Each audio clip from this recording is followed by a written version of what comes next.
You know that incredibly exciting gut feeling when you're like, man, people definitely need this.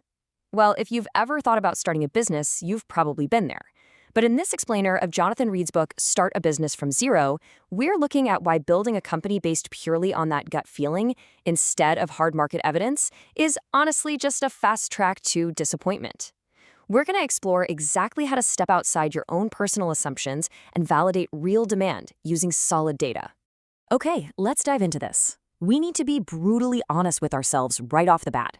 Does the problem you've noticed actually exist at scale, or is it, only in your head? Because without objective validation, this is the exact moment where most great ideas just quietly die. Think about it. You create a solution, you pour in your time and money, you finally release it into the wild, and crickets, nothing. Simply because the problem was mostly just an illusion in your own mind. So to avoid that and become an effective digital anthropologist, here is our roadmap. We'll be covering 1. The false consensus trap. 2. Hunting for demand signals. 3. Decoding customer emotions. 4. The demand clue tracker. 5. Avoiding common biases. And 6. Your 48-hour action plan.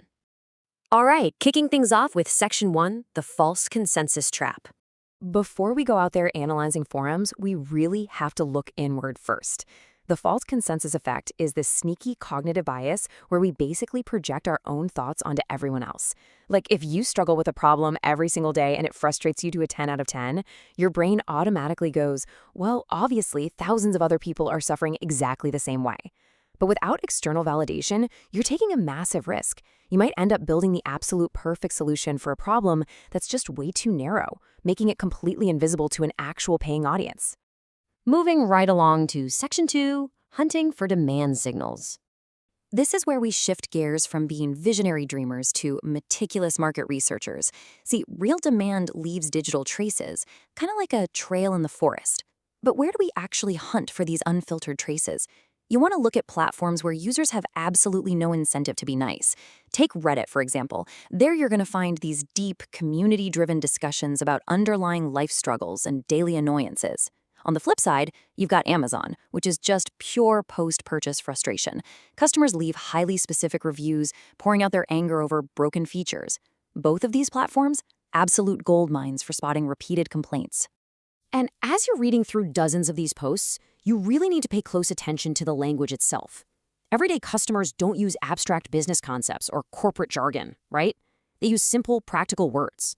They write things like, I don't understand how this works, or this takes way too long. Identifying and capturing this natural language is absolutely crucial. Why? Because this is the exact, authentic language you're going to use later in your marketing. It's what makes your future customers feel like you are literally reading their minds. Next up is Section 3, decoding customer emotions. Now, what's really interesting about this slide is that simply counting how often a word appears online is just the tip of the iceberg. Not every complaint holds the same weight. Take a phrase like, this is slightly inconvenient. A cool neutral opinion like that is actually a remarkably weak demand signal. Minor inconveniences or temporary irritations, they just don't push people to pull out their wallets. If something is only slightly inconvenient, people usually just live with it. Their willingness to pay for a solution is practically zero. But contrast that with someone saying, this is so frustrating. I waste hours on this every week. Do you see the massive difference there? Here, we're looking at actual pain, loss of time, real anger. High emotional intensity is a hugely powerful buying signal. When a problem actively costs someone hours of their life, their real desire to pay for an immediate solution absolutely skyrockets. Decoding this emotional weight is invaluable. So finding a real business opportunity is kind of like looking at a heat map. The absolute sweet spot for viable demand sits perfectly at the intersection of high frequency and high emotional intensity. We need problems that are common, yes, but we also need to be entirely certain that they are genuinely painful. A common but painless problem won't drive sales, and a highly painful but super rare problem won't let you scale. It's the combination of the two that creates true viable demand. Let's get practical with Section 4, the demand clue tracker. When you're deep in your research, you've got to organize your data to separate the hard facts from your guesswork. Think of yourself as a market analyst here. Log the exact complaint using the user's natural language, like takes too long. Then note the source, let's say Reddit. Next, you evaluate the frequency of this issue, and finally, score the emotional intensity that we just talked about. Running a tracker like this brings objective order to the total chaos of internet data, helping you reliably weigh the evidence you're gathering. Which brings us to Section 5, avoiding common research biases. Here's the thing. Even with a totally flawless tracker, our human brains will try to sabotage the data if we aren't super careful. First up, we have to guard against confirmation bias. This happens when you have a preconceived, brilliant idea and you just desperately want it to succeed. So, subconsciously, you scroll through thousands of comments and basically cherry pick the 2 or 3 that support your theory, treating them as ultimate proof. Beginners fall into this trap all the time, and it totally limits your true understanding of the market because you're ignoring a mountain of evidence showing the problem might not be as urgent as you thought. Another massive trap is social desirability bias. Think about it. If you directly ask someone face-to-face, "Hey, would you buy this product?" a lot of people will just say yes to be polite and avoid hurting your feelings. That completely warps your results. And this is exactly why hunting for unprompted organic complaints online is so incredibly powerful.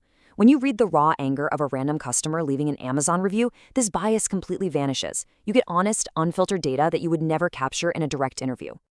So, to protect yourself from that "I already knew this" illusion, use this simple checklist before you build anything. Actively search for real complaints online. Collect the repeated patterns. Track their sources and emotional intensity. Build an objective ranking of the problems, and make absolutely sure you're using real customer language. This process is your anchor. It keeps you grounded in brutal market reality and ensures your analysis stays completely objective. And finally, Section 6, your 48-hour action plan. So the crucial point is putting all these new digital anthropologist skills to the test right away. Here is your challenge for the next 48 hours. Step 1, choose just one platform, whether that's Reddit or an e-commerce review section. Step 2, search for frustrations specifically related to your potential niche. Step 3, collect 10 authentic, emotionally charged complaints. And Step 4, map those exact complaints onto your demand clue tracker. Executing this simple plan will build a rock-solid foundation of real evidence for your business. So I'll leave you with this. Are you building something people actually care about, or just something you think they need? Remember, successful businesses begin with hard evidence, not just a flash of inspiration. Get out there, start hunting for that demand, and build a product the market is actually eager to pay for.